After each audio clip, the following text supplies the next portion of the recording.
Hi, எல்லாம் எப்படி இருக்கீங்க? நல்லா இருக்கீங்களா? எல்லோருக்கும் வணக்கம்பா. இன்றைக்கி நம்ம தூதுவளை ரசம் வைக்க போகிறோம்.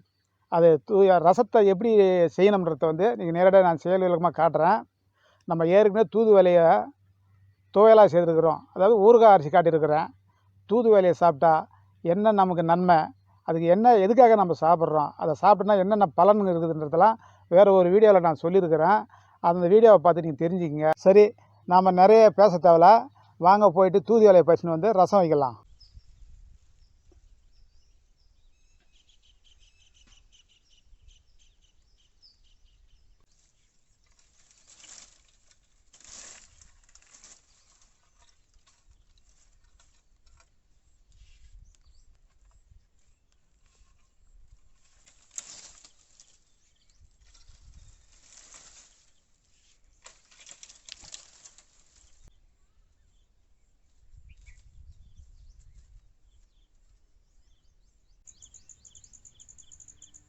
இந்த இடம் பயங்கரமான முள், பூரா முள் தோப்பு. பார்த்தீங்களா, இது பூரா முள் தோப்பு. ஆல்ரெடி இது பூரா முள்ளாக இருக்குது, இதுவும் முள். இப்போ கொஞ்சம் பறிக்கும்போது பார்த்து தான் பறிக்கணும். இப்போ ஏதோ பறிச்சாச்சு, வாங்க போயிட்டு ரசம் வைக்கிற வேலையை பார்க்கலாம்.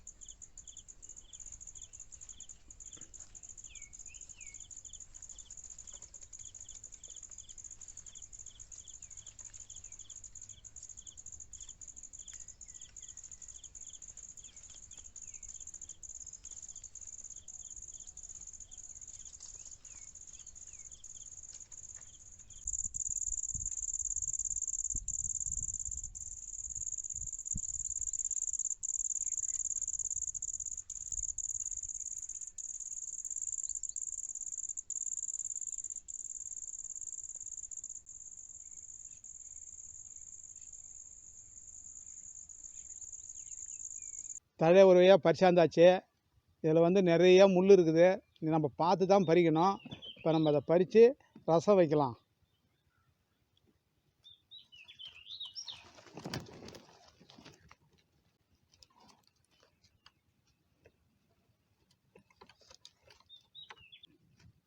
பார்த்தீங்களா, எவ்வளோ முள் இருக்குது பாருங்கள், அப்படியே கொக்கி மாதிரி இருக்கும், இதை பறிக்கவே முடியாது.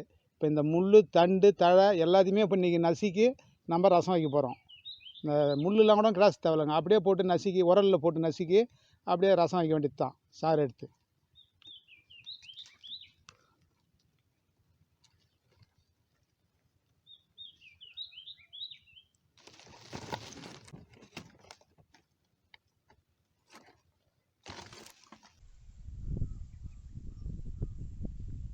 ரசம் வைக்கிறதுக்கு தேவையான பொருட்கள்: மிளகு, ஜீரகம், தனியா, மிளகாய், பூண்டு. இப்போ நம்ம இதை வச்சு மொத்தமாக அம்மியில் வச்சு அரைக்க போகிறோம். இப்போ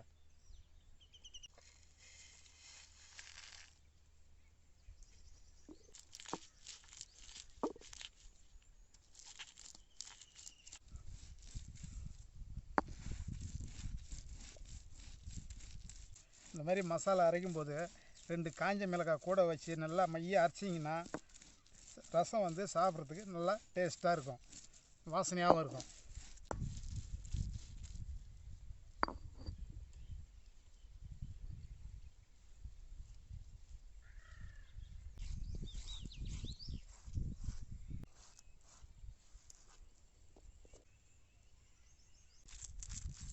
பாருங்கள் எவ்வளோ முள் இருக்குது பாருங்கள், கொக்கி மாதிரி இருக்கும், பயங்கரமாக இருக்கும். அந்த முள்ளை அப்படியே நம்ம சேர்த்து அரைச்சிக்க வேண்டியது தண்டோட.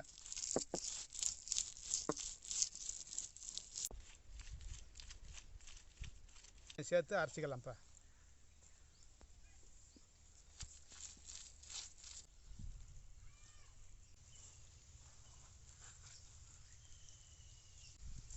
இப்போ நம்ம சின்ன வெங்காயத்தை ஒன்று பாதியமாக நசுக்கி வச்சுக்கலாம்.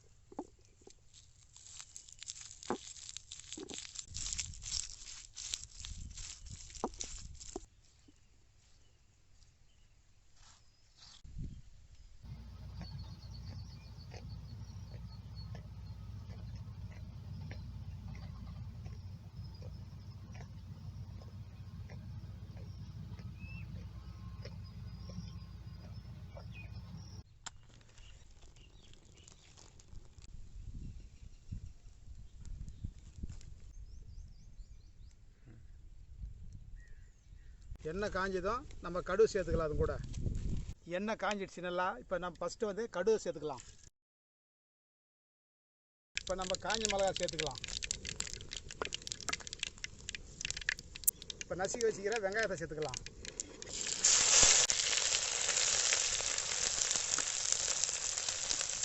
அடுத்ததாக கருவேப்பிலை சேர்த்துக்கலாம்.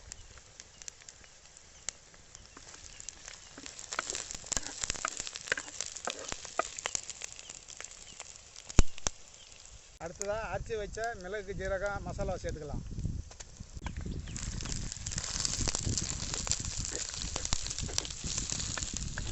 அரைச்சி வச்சிருக்கிற இந்த தூதுவளையை சேர்த்துக்கலாம்.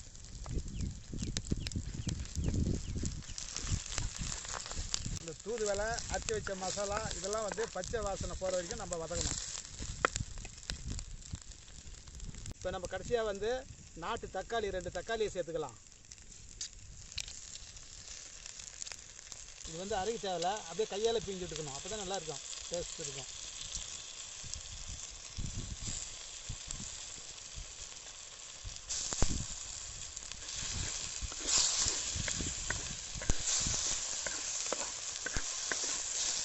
அடுத்ததாக கல் உப்பு சேர்த்துக்கலாம். அடுத்ததாக பெருங்காயத்தூள் சேர்த்துக்கலாம்.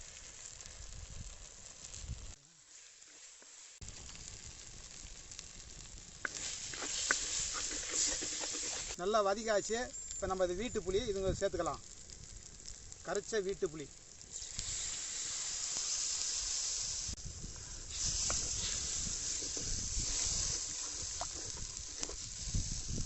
இந்த தூதுவளை தண்டு அரைச்சோம் இல்லைங்களா, அதை வந்து சாறு புழிஞ்சி வச்சுருக்கிறேன். இப்போ அந்த சாறை நம்ம அது கூட சேர்த்துக்கலாம்.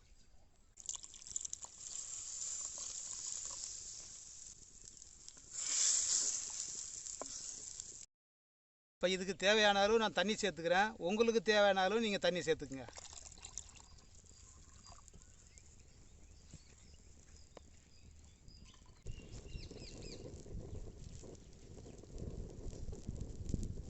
ரசம் நல்லா கொச்சிடுச்சிங்க. இப்போ நம்ம இறக்கிடலாம்.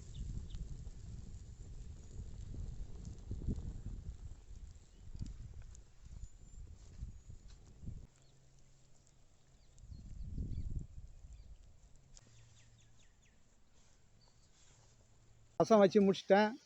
வாங்க நம்ம டேஸ்ட் பார்க்கலாம்.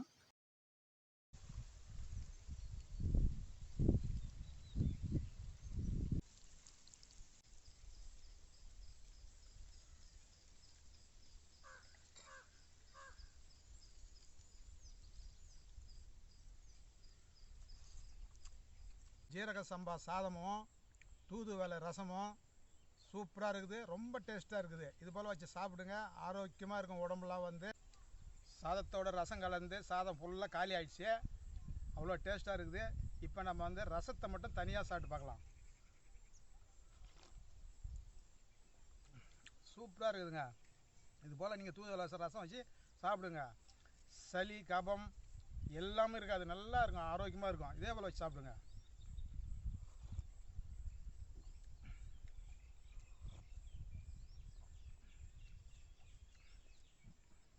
நாள்பட்ட டிபி கூட குடும்பமாகும் இது சாப்பிட்டீங்கன்னாக்கா. என்ன வீடியோலாம் பார்த்தீங்களா? நல்லா இருந்ததா? தூதுவளை ரசம் நான் சாப்பிட்டதெல்லாம் பார்த்தீங்களா? எப்படி சாப்பிட்டேன் பாருங்கள். எப்படி ரசத்தை நல்லா உறிஞ்சி குடிச்சோம் பாருங்கள். அவ்வளோ டேஸ்ட்டாக இருக்குது இந்த தூதுவளை ரசம். சரி, நல்லா இருந்ததுனாக்கா சப்ஸ்கிரைப் பண்ணுங்கள், லைக் பண்ணுங்கள், ஷேர் பண்ணுங்கள், கமெண்ட்ஸ் பண்ணுங்கள். இதே போல் மற்றொரு மருத்துவத்தில் நம்ம அனைவரும் சந்திக்கலாம். அது வரைக்கும் உங்களிடமிருந்து வணக்கம் சொல்லி விடைபெறுகிறேன். நன்றி, வணக்கம்.